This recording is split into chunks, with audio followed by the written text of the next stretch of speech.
Hey everybody, what's up? It's Dave. Today I'm working on my 2012 Audi Q5 and today's little project is to replace the upper control arms. So let's just jump right into it. Okay, here I am. I've got the car raised up off the ground, got jack stands on it, and let's take just a quick first peek at how tough or easy this might be. So these are the two control arms that I'm going to be replacing, and I'll tell you why I'm replacing them in a moment, even though this car's only got 85,000 miles on it. But at first glance I'm looking, okay, that pinch bolt here can be a source of difficulty. Hopefully it won't be, but that could be the biggest challenge of the job, getting that bolt out. I don't think so in this case because the car's in good shape, but if your car is really old or it's been, you know, in a corrosive northern state, that could be a problem. But on the other end, I'm looking and it looks pretty simple. I'm going to take this nut off, and then I got plenty of room over on this side to push the bolt through. So take this nut off, push the bolt through, this end is off, and then provided I can get this nut out, or this bolt rather, that goes all the way through out, then that's pretty easy. Same with the other side. The nut comes off one end, push the bolt through, there's plenty of space to push the bolt through on the other side, provided it doesn't hit that coil spring. And we'll address that if indeed that's the case. But basically a bolt on each of the inner ends and one bolt for the outer ends. So let me show you now why I'm actually having to do this. Okay, so here's a closer look at the inner bushing ends of these control arms, and this is why I'm having to do this job. If you look closely, you can see the crack on that rubber bushing, and if I apply some force to it, that bushing is completely broken. And it's the same with all four of these control arms. The two on the driver's side, which I'm working on now and looking at now, and it's the same for the two on the passenger side. And typically it's the outer ball joint end that will fail first and, you know, give you some play and sloppiness. But the fact that all four of these on this vehicle are broken tells me something. Now these are the original ones. You can see it says Audi right on it, the four rings. This is the original control arm. I doubt very much it was ever replaced at 85,000 miles. But it was probably loosened to do some other front end work, maybe a bearing or an axle work or something, but it was loosened at one time, and then when it was reassembled it was torqued down while the vehicle was up in the air like it is now. And so it's torqued down, and then when you lower the car onto the ground, of course this arm is going to swing up, and when it does it just applies a bunch of twist on that rubber bushing. So when the car's just sitting there parked, there's a lot of stress on that bushing. And then of course when you drive it and you hit bumps and the suspension compresses even more, it puts even more twist and stress on those bushings. So this is why they have to be replaced, is because somebody came in and torqued them down with the vehicle not sitting at ride height, and that's what can happen. So as I replace them, when it comes time to torque these down, I'll show you what I do. Alright, so I'm going to attack this job by first dealing with this long pinch bolt here, which if we can get through this, if we can get this thing removed, I think we're home free. But let's just see. So this is 16 millimeter nut. The nut should come off no problem. Actually, this is great news. This whole bolt is spinning. Awesome. So I'll just grab a wrench on this side, zing that off, and that bolt should come out no problem. Perfect. Okay, so we got somewhat lucky, and I didn't expect this to be a problem, but if you're working on an Audi from like, you know, 2000, 2001, 2002, or the 90s or something, and this is the original bolt's been in there for 25 years, that could be a problem. This has been in there for 12 years. It's aluminum. It doesn't really, it won't rust, but it can corrode, and the corrosion can kind of hold that bolt in there, and that's a whole nother issue. In that case, I would make sure I had two control arms at the ready, because I would have to apply a tremendous amount of heat to this area with like an acetylene, oxyacetylene torch, which, you know, these boots would just start burning and melting, and any grease that was left in there would just cook. But that's what it would take to try to heat up the bolt and this whole area, get it as hot as you can, and then try to spin the bolt before you try to pound it out. You got to get this bolt spinning. If it's frozen in there and you just try to pound it out, you're going to have a problem. But we're lucky, so there we go. And there we go. Beautiful. Alright, now let's see how tough these might be. Hopefully this will spin off just as easy and the bolt will push out just as easy. And I've put that pinch bolt back in. I just put it back in place because it stops the outer control arm from popping out of this spindle unexpectedly and creating a problem. But let's just see. I mean, this, I don't think this has to be torqued very tightly. It should break loose. Okay, the nut is spinning, the bolt is not, which is fine. Oh, okay, good. See, the whole bolt is now spinning, so I just need to grab the other end of it. That tells me it's not frozen and locked in there. That's good as well. Well, hate to say it, but we're batting 1,000. All right, let's get a bite on this end.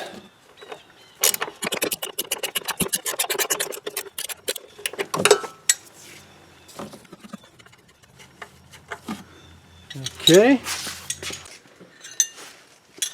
All right, that seemed to work good on the front. Let's try the back.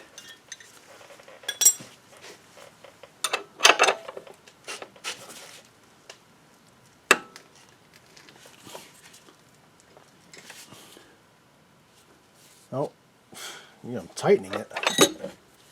I think I want to be loosening it.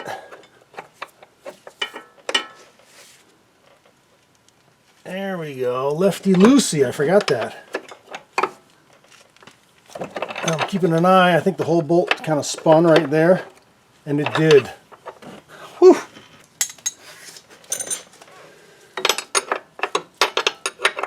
Looks like we're going to have a good day today. Well, I shouldn't even say that, because we still got a lot of work to do, but...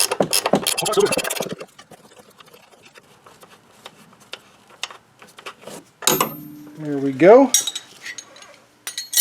And with some luck, we'll be able to push this out as well. Let me try with a little bigger pry bar. Oh yeah, okay. So, I have to remember now, the whole front brake caliper, rotor, axle, and everything is on this spindle. So I would expect once these two bolts come out, the front suspension to drop a little bit, but it's still attached to the strut, so it's not going to fall very far. I hope.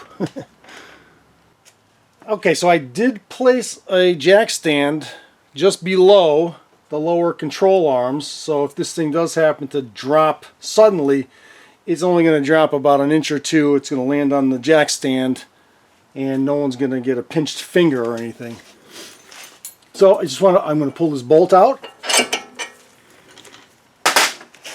and now there's really nothing holding these things in place except for the fact they've been there for 12 years. Look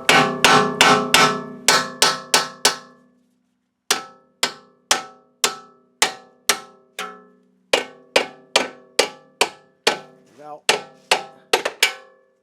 Look out. Okay, didn't go very far. That's good. Alright, I'm going to take these bolts out, and then the control arm comes right out. There's the front, and here is the rear upper. And so let's go take a quick look at these things over on the bench. Alright, so here I am at the vise, and I just want to show there's no question that this thing is broken.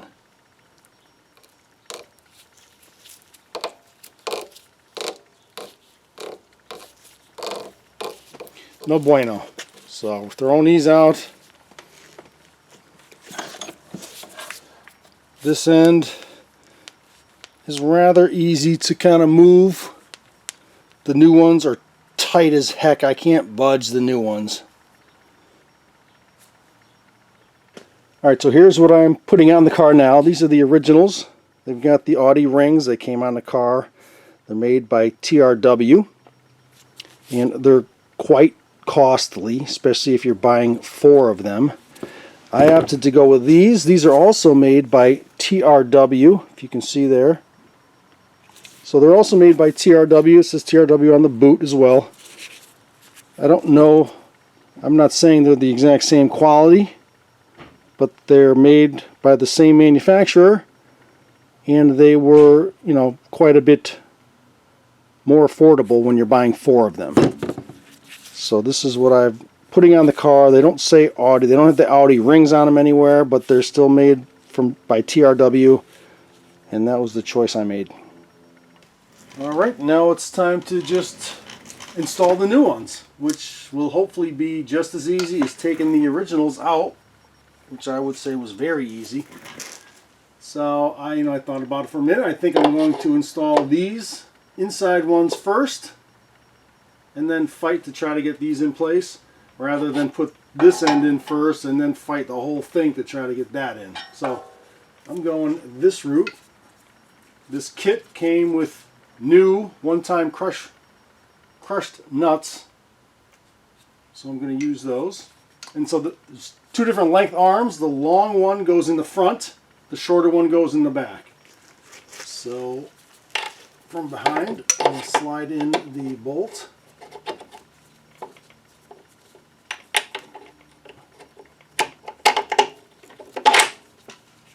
Beautiful. And then I'm going to spin this nut on.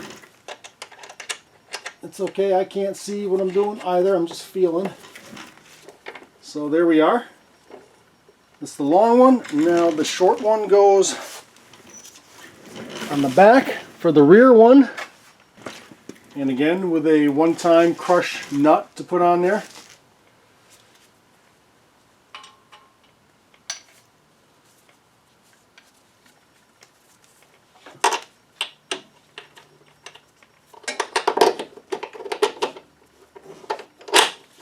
Go like that. Spin the nut on.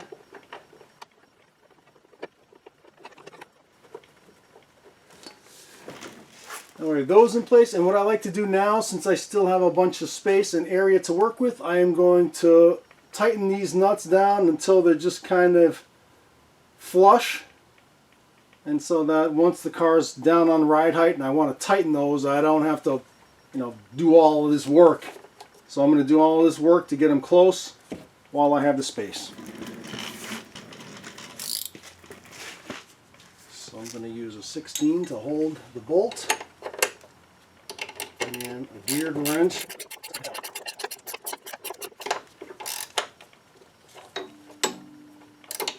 Okay, so now it's fairly tight, at least tight enough that I can put it anywhere I want, but it's still allowed to spin.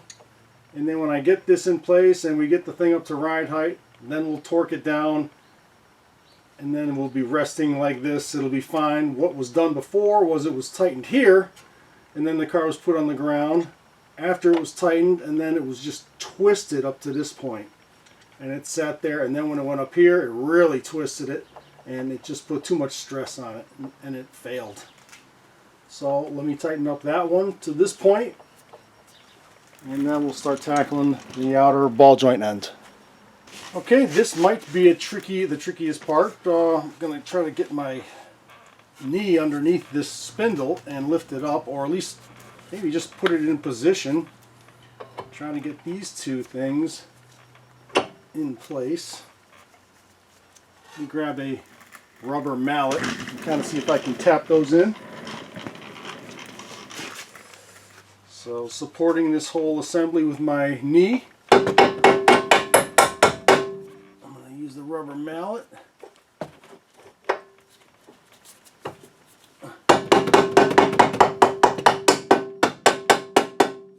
Now if I slide the bolt in, they cannot come back out.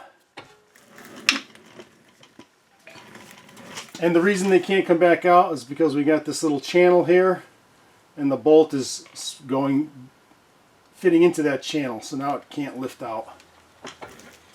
Well, it can go down a little bit, so when I do tighten this end, which I can tighten this end now in any position, there's no torquing this at ride height necessary. I can torque this right now, which I'm going to do. So let's do that. Alright, let's cinch this bolt down using a new one-time crush washer or crush nut.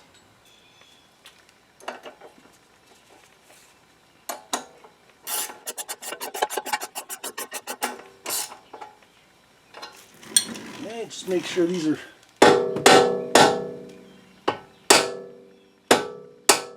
down all the way.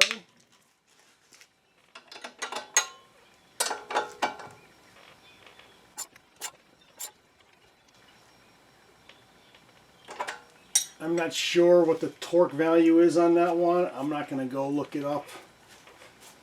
I'm going by feel. So those are in. Those are all set.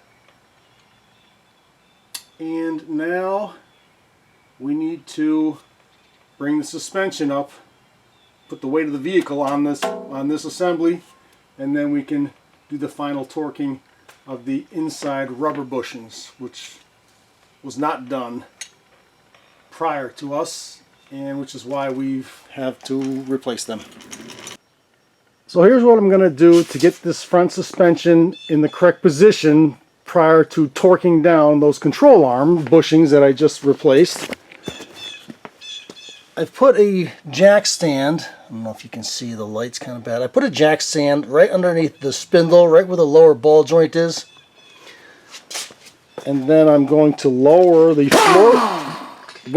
floor jack onto the jack stand, so the weight of the car will be on this spindle, and you'll see this whole suspension kind of rise up as the weight of the car is put on it.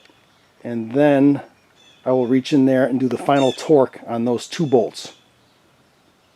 Alright, here I am very carefully going to lower the car down onto the jack stand.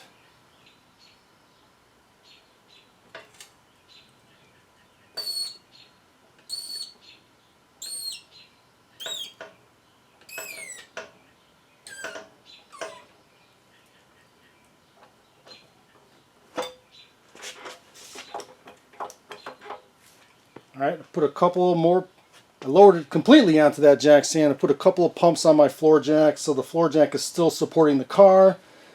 I want to be very careful that I don't disturb this jack stand, although with the weight on it, I don't think it's going to move anywhere. Now I'm just carefully going to reach up, tighten those two nuts, should take about a second or so, and then I can jack the car back up and get the floor jack out of the way, and we will just about be done. Alright, so I took a look at the jack stand. It's in a very good position. I don't think there's any chance of it falling off of this jack stand, but I still want to be super careful. I don't want to be underneath anything when I do this. I'm just going to reach in, put some torque on these two nuts, and then get out of the way.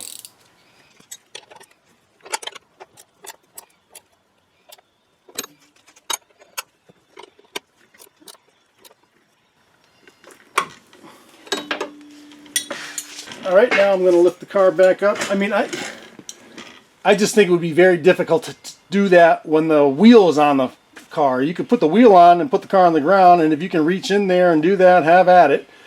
This, to me, at least for demonstration purposes, is easier.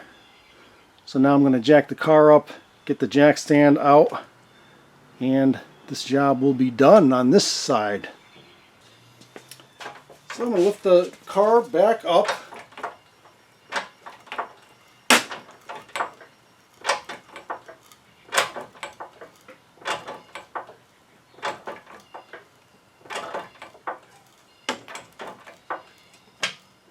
And now it's off of the jack stand. like so. So quick review, we've got these two in place. This is torqued down. The two bolts on the other end of these control arms have been torqued down at ride height, and that's all we had to do. That was surprisingly easy. Alright, that's it. I am done. All I got to do now is put the wheel on and I'm finished. I do, however, have to do the other side, so I'm going to go ahead and do that. I'm not going to bore you by showing you. It's the exact same thing. And it's the exact same thing on almost all Audis. No matter any Audi that I've ever done, the front suspension is all the same. Doesn't matter. This is a Q5. If you have an A4, an S5, an RS, whatever, I believe they're all identical. So if you're replacing the upper control arms, that's what it takes. And I mean, got through that thing pretty quickly and not a lot of issues. As long as you don't have a frozen pinch bolt, is probably the biggest obstacle anyone will ever have if they're doing this. And that really depends on what year your car is and if that thing's ever been removed. So I'm going to wrap things up here. Thanks for watching. I hope you enjoyed it as much as I did doing it. If so, please consider subscribing. And until next time, thanks for watching.